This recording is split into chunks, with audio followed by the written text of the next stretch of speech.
Hey guys, Joker the Fool here, back at it again, and this is the review of the Isom Ill-Advised arc. This is the first 3 issues of Isom. Now, my written review is going to be just reviewing Isom 3 since I have written reviews of Isom 1 and 2, but I never did video reviews for Isom 1 and 2, so I figured with number 3 being out, I'll review all 3 books of the Ill-Advised arc as one conclusive or one complete story, because that's basically what it is. Of course, we're going to start with Isom number 1. This is, of course, the 96-page launching pad of the universe coming out in 2022, making $3.7 million, and it was a massive success commercially. Most people did like it at the time, although there definitely is a lot of criticism that was associated with this book, and I don't think all of it was 100% invalid. But what I do like about Isom is, number one, is that it introduced so much to the reader. Now, of course, this could give you a bit of whiplash because you've got Yaira, and then you've got the Alpha Core, and then, of course, you've got this conflict with Darren Fontana and Isom, and then you've got Isom fighting Santuan, and then Isom is all of a sudden fighting Yaira. But I personally like how the story is structured, even if it does have this finger deep dive into a whole bunch of topics. And the really good thing, and I love this one-page spread here, like this is probably the best art, just that. So you have, I think it's a really decent effort in this first book with Cliff Richards and Gabe El-Taib. I definitely think the art still is serviceable. Of course, the Trinity, which I don't have, which I'm not showing here, I do have it, has improved colors and art, with the coloring being redone by Sebastian Chang, who's the new series colorist for Isom 3. But I do genuinely like Isom. It introduces so much. You've got Michael Copper and Lily Renashi here, who are getting their own books and have made appearances in other Rippaverse books. And then, of course, you've got the fact of the matter with, let's see, well, you got Norfolka here, who is getting their own book, and you've got, let's see if I can find it here, with, let's see, yeah, Cedric Gaucho in Taylorsville clues the reader into so much. There's a lot of little details with Cedric implying that he has materials that are not on this earth, so aliens existing, makes that very clear. Of course, it's even made more clear in Isom number 3 and Brian Solari's Dokuman card, which came with Isom, or which was part of the Isom number 1 campaign. It didn't come with the Isom number 1 book, but the fact that aliens have a big role in the Rippaverse is certainly established in the Isom Ill-Advised arc, very subtly in number 1, and then very clearly in number 3, or I'd say much more clearly in number 3, and of course very clearly in Zalen. And of course we've got Isom number 2. Now, Isom number 2 does have a little bit more of a deep dive, focusing a bit more on Isom's character. Of course, we get why Isom quit with the introduction of Shadron. And then, of course, we've got the introduction of Gooding and Bloodroof, who, instead of being characters that are just there to be introduced, which is kind of the feeling that you can get from Yaira and Alpha Core, they're more along the lines of driving Isom's story forward, where he's saving Sanford Willard from the Devlings. That is the more, I would say, apt, I guess, description for Gooding and Bloodroof, their roles in this book. And of course, Gooding has his own book, Bloodroof has his own, or has her own ongoing series now. So it still can give you a bit of a feeling of like there's this whiplash where the Isom story is not about Isom, it's about introducing characters, with Isom being the vehicle to do that. But with the length that Isom 2 has, I feel like that it's a little bit better than Isom number 1 in the sense that it feels like it's more of a deep dive into the story of Isom. And of course, you've got the first appearance of Larry Shungite, and we know we're getting that short story in Saints and Sinners, and the SSWL is going to be most likely a pretty decent presence in the Rippaverse going forward. And of course, you got Lincoln Eusebio, who is introduced. So there still is a lot of introduction work being done in the Rippaverse, where I'd say more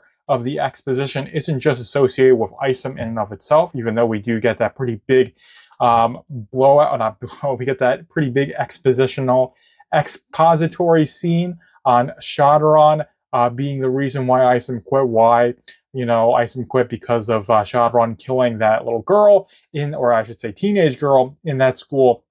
And then he puts up the suit and he gets it back from Cedric. So there is that big expository scene, both the introduction of Lincoln, the introduction of Bloodroof, and the introduction of Gooding. The reader can still feel a little bit, I would say necessarily overwhelmed, but more or less not over, I'd say overwhelmed is the correct term to use, but it's more like the reader is just being introduced to the universe rather than Isom. And I think that's probably the biggest issue with the ill-advised arc. If you're going to have an issue, is that if you are not into the Rippaverse, then you're not going to be into every aspect of Isom, because this is it is Isom's story, but it serves as a launching pad for the Rippaverse. And I definitely think going forward with the series of Isom, that's something that they don't really need to rely on doing as much as introducing the universe, because the universe is already pretty well established at this point, especially with Isom 3. Now, Isom 3 is 144 pages just about not trying to, but I think does a pretty good job of taking everything established in the first two parts of the ill-advised arc and really giving us some satisfying answers into who Isom is as a character, and of course just getting the character of Isom established in a way where there's some satisfying conclusions to what has already happened, along with the opportunity to keep the series going forward, because this is an ongoing series. So you have to have this balance between giving really satisfying, conclusive ends and leaving things open to be expanded upon in the future issues. And I think Eric did a pretty good job. Now, Cliff and Sebastian do a really good job on the artwork for this book. This is definitely the best art that Cliff has done for the Rippaverse so far, and it's a massive, massive improvement over Isom 1 and 2, which I personally don't think either of those books were done poorly, but it just has like this really nice, I'd say, I guess pulp is the style, but there's just such a detail to how Cliff draws in this book. Of course, you've got Kanan White giving his input on this, and it definitely does not go unnoticed. Everything looks really nice. I mean, the backgrounds look beautiful. That's definitely due to Sebastian's coloring. He does a bang-up job on coloring all the background scenes. Page layouts are really nice, and I do think, but the story structure for this is a little, I wouldn't say all over the place, but there are some flashbacks, and they could have some flashbacks, some scene transitions could have been handled a little bit more gracefully, but other than that, this is a really well-structured story. This does give us a deep dive into the character of Darren Fontano along with Isom himself. We find out what Isom's powers, or the origins of his powers. Since he loses his powers, he goes to his mother, basically says that a man in Galilee blessed an ancestor of Isom and his mother, and one person in each generation gets to have those powers, and I guess he was losing them because of the change in his mindset. That's what his mother theorizes. So this gives us an explanation as to why he wears the cross. Of course, at the climax, he does mention Matthew, why he saves Santuan at the end, and you've got the new introductions of the characters of Leprido and Max Salient, who I think could have been handled a little bit better. Leprido is a cool character, kind of like Shadron in the modern timeline, or he is kind of like Shadron in terms of that role being this really intimidating monster-like character, and Max Salient is pretty cool. They have some interactions, although it does feel, I'd say, a bit hammed, but it definitely could have been, they could have gotten a little bit more page time, but so much of the focus is in explaining Isom. We get insights into why Jasmine Newman is important to Darren, and of course we get more insight into what makes Darren, or the fact that Darren is such a mean guy, and that really is the crux of the story. And of course we get a little bit more insight into Sanford Willard with Gooding and Bloodroof making some slight appearances, but this is a story that does focus a lot on the conflict between Isom and Darren, and Isom feels like a very well-established character. We've got pretty good insights into his origins. We've got insights into his family, and of course, we've got a good ongoing conflict that's going to happen between Darren Fontano and Isom in the ongoing series. Now that he's picked up his suit back up, and he's going to be a hero, and that's what the ending really explicitly implies, or at least one of the ending scenes, because you've got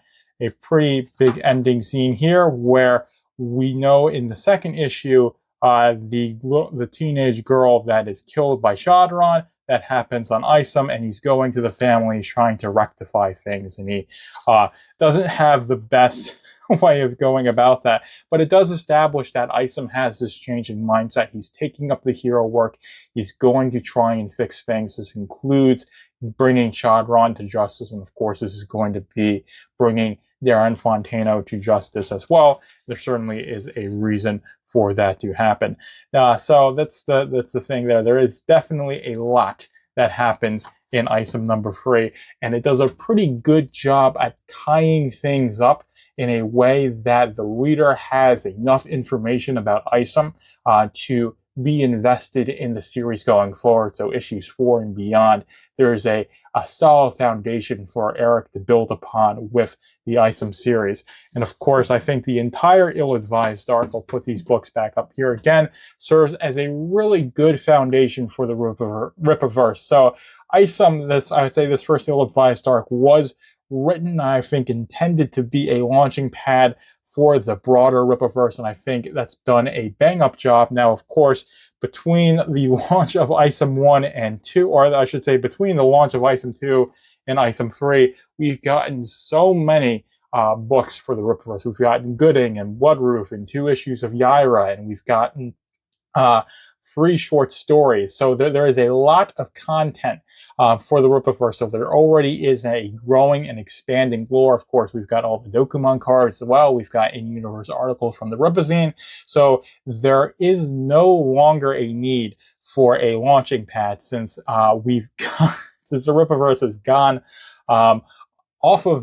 definitely off of the ground and definitely into the stratosphere. So there is a very solid narrative foundation. Isom 3 really caps things off and gives the reader a good reason to see, I would say, the first 2 issues to the end in terms of being invested by them. That investment is not unjustified, even though there are still some questions you want to find out more things. So it's not like Isom 3 is going to answer everything. And of course, I think if Eric tried to do that, well, Isom number 3 wouldn't have ended up being a good story, because you always want that cliffhanger. You always want that reason to get that next issue. And that's what Isom 3 does pretty handily, while also balancing that out with the need for some pretty serious exposition into the origins of Isom's character. So we get really good insight into who Isom is. We get good insight into why Jasmine was important to Darren, and more of what makes Darren tick as well. And we do get some of the best art for the Rippaverse. Again, I'll just show off some more of it here. Absolutely fantastic stuff to see, especially the backgrounds and like these scenes right here where they're at a refinery and there's just all these explosions. I mean, just the detail in the backgrounds and the color palette that Sebastian used in this was absolutely fantastic, and it just makes it such a feast for the eyes. And of course, you've got this great panel layout here, and of course, you've got Jasmine with these powers as well. So she's not working as a prostitute as was implied in the first issue.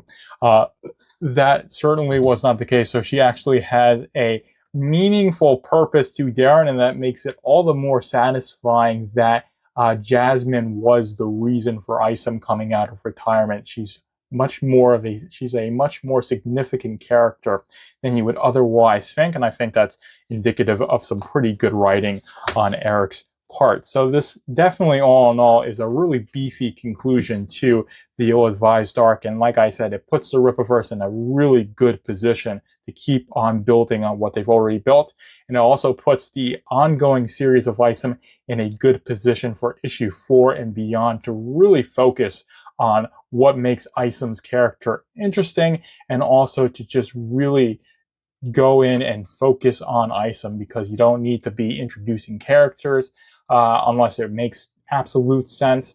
But Isom 4 and beyond do not need to do any of this foundational work and just introducing characters and throwing all these concepts, because so much of Isom number 1 is really just about introducing stuff like Norfolka and Alpha Core and Yaira to the reader, so that way when those books came out, people would know, like, oh, these are characters from Isom, right? And then Isom number 2 is just expanding on that slightly, while also introducing Gooding and Bloodroof, who also, they have their own books as well. And then Isom number 3 is really just tying all of that together and giving the reader a good conclusion to all the craziness that happened in the first 2 issues, and then also leaving the reader in a really nice spot to want to read Isom 4 and go beyond. But I think I'm just basically reiterating the same 2 or 3 points. So hopefully you guys enjoyed this review of the Ill-Advised Arc. I've got nothing more for you guys. Hopefully you guys enjoyed this review of Isom Ill-Advised. Joker is out. Catch Street. Thank you for stopping by the Velvet Room. Be sure to like, comment, and subscribe so you can keep up with Velvet Room Publishing. And go to velvetroompublishing.com if you want to go even deeper into the Velvet Room.